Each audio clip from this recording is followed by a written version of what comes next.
While you can make a lot of progress in 30 days, 60 days, 90 days, the magical transformations that are often marketed in 30, 60, 90-day fitness regimens are nonsense. One thing you have to keep into context is this. I remember during the 1990s, these kind of programs started becoming really popular. 12 weeks to a new transformation. 30 days to a new you. Lose 30 pounds in 30 days was what one company used quite a bit. Yeah, maybe if you chop one of your legs off, maybe if you're 400 pounds, you'll lose 30 pounds in 30 days. But someone who only has 30 pounds to lose, it's highly unlikely you're going to lose all 30 pounds of that fat in 30 days. It's not even likely in 90 days. It starts becoming likely in 6 months. It's definitely possible within a year. Trying to rush it is actually going to make it difficult to keep it off, but that's a separate issue. We'll talk about that another time. Now here's the thing, here's the salient point about 90-day programs.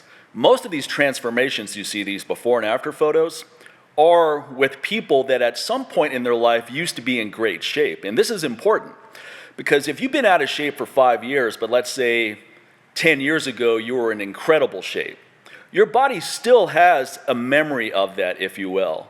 Some kind of blueprint to work back to. So what's happening is you're getting back into shape in 90 days. You're not doing it for the first time. Contrast this with someone who has never been in shape, has never followed a fitness regimen, has never been active, and now they're getting started. I promise you that person is not going to have the same effect, the same transformation in 90 days. You can make a lot of progress in 90 days. You can make a good amount of progress in 30 days. But honestly, with a 30-day program, your only goal in 30 days is to develop the consistency of healthy eating and training. Don't even worry about what kind of progress you're going to make. Don't worry about how strong you're going to get in 30 days or how much body fat you're going to lose. Your only focus should be the discipline of training and healthy eating. And then you start focusing on restoration. You start building the lifestyle. That's what happens in 30 days. 90 days, you should start getting it locked in, meaning 30 days is not enough. You can quit on day 31 and never go back. That happens all the time. So 30 days is not enough time to build the new habit, to build the new lifestyle. 90 days, we're starting to get into that ballpark. In my opinion, 90 days is not even enough either. You could be really consistent for 90 days and then fall off track for a couple days and never get back on track. So 90 days is not enough either, but it's a big milestone. You're starting to get into the direction. Once you get to 6 months of consistent training, healthy eating, good restoration, now we're getting somewhere. Once you've done it for a year, it's pretty much locked in, meaning that you're not going to sustain a certain habit or a certain lifestyle for a year straight if it's not something that you're actually committed to. You're showing that you actually have commitment.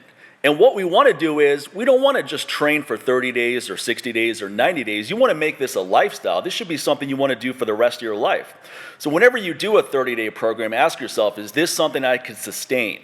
This training regimen and this dietary recommendation, is this something I can sustain for years, possibly the rest of my life? And some of you may be thinking, well, I have a very specific goal, so I'm just in an intensification phase. I'm not trying to sustain this for the rest of my life. And I get it. That makes sense. But there's still the larger picture of consistency with training and healthy eating. Can you maintain that? Think about that too when you follow any dietary protocol. You may feel good for a little while, but is this something that you can sustain for a long time? And if you have a very precise goal, you need to get to a certain point for a very specific reason, fine, I get it. But if you want to maintain a long-term level of strength and fitness, you have to have a different mentality. You have to have a mentality of, this is what I know I can commit to.